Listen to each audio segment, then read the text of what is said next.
সকালটা হবে স্পেশাল যদি প্লেটে থাকে সাউথ ইন্ডিয়ান স্পেশাল এক ডিশ, তাও আবার একটু অন্যভাবে, যা বাইরে ক্রিস্পি ভেতরে সফট আর মশলাদার। এই হলো আমাদের আজকের রেসিপি স্টাফড উত্তাপাম। এখানে নিয়েছি 1 কাপ সুজি আর হাফ কাপ টক দই। প্রথমে ভালো করে সুজি আর দই মিশিয়ে রেখে দিয়েছি ওই 10 থেকে 15 মিনিটের জন্য। এই সময় কোনো জলের ব্যবহার আমি করিনি, তবে এটা মিক্স করার সময় যদি শুকনো শুকনো থাকে তাহলে সামান্য জল কিন্তু ব্যবহার করা যেতে পারে। এবার স্টাফিং বানানোর জন্য কড়াইতে কিছুটা সর্ষের তেল দিয়ে তাতে সামান্য কালো সর্ষে, একটা শুকনো লঙ্কা আর কিছু কারি পাতা দিয়ে নেড়েচেড়ে দিয়েছি কুচানো পেঁয়াজ।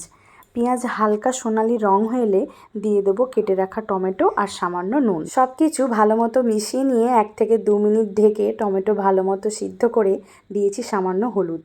এবার দিয়েছি আগে থেকে সিদ্ধ করা কয়েকটি আলু। আলুগুলোকে আমি হালকা হাতে একটু ভেঙে ভেঙে নিয়েছি। এখানে চাইলে আলুর পরিবর্তে পনির, চিজ বা মিক্সড ভেজিটেবলও কিন্তু ব্যবহার করা যেতে পারে। 2 থেকে 3 মিনিট নেড়ে মিশিয়ে নিলেই পুর কিন্তু আমাদের রেডি।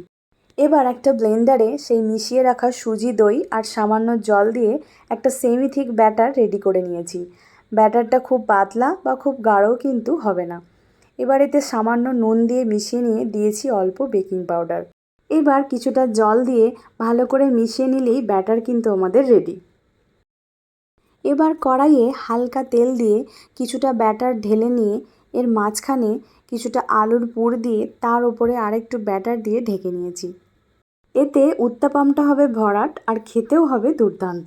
এবার কড়াইয়ের ঢাকনা লাগিয়ে মিডিয়াম ফ্লেমে 3 থেকে 4 মিনিট রেখে দিয়েছি। এবার ঢাকনা খুলে সামান্য তেল ছড়িয়ে এক পাশটা উল্টে নিয়ে আর এক পাশটাও 2 থেকে 3 মিনিট ঢেকে ভেজে নিয়েছি। এখানে তেলের পরিবর্তে তোমরা ঘি বা বাটারও কিন্তু ব্যবহার করতে পারো। দুদিক ভালো মতো ভাজা হয়ে এলে তুলে নিয়ে বাকিগুলো সেম প্রসেসে বানিয়ে নিয়েছি।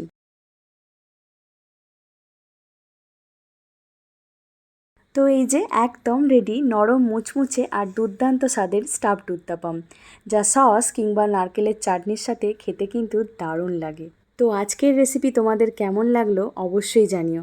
ভালো লাগলে একটা লাইক করে দিও আর আমার চ্যানেলটা সাবস্ক্রাইব করতে ভুলো না কিন্তু। আবার দেখা হবে নতুন কোনো রেসিপি নিয়ে। আজকের জন্য টাটা।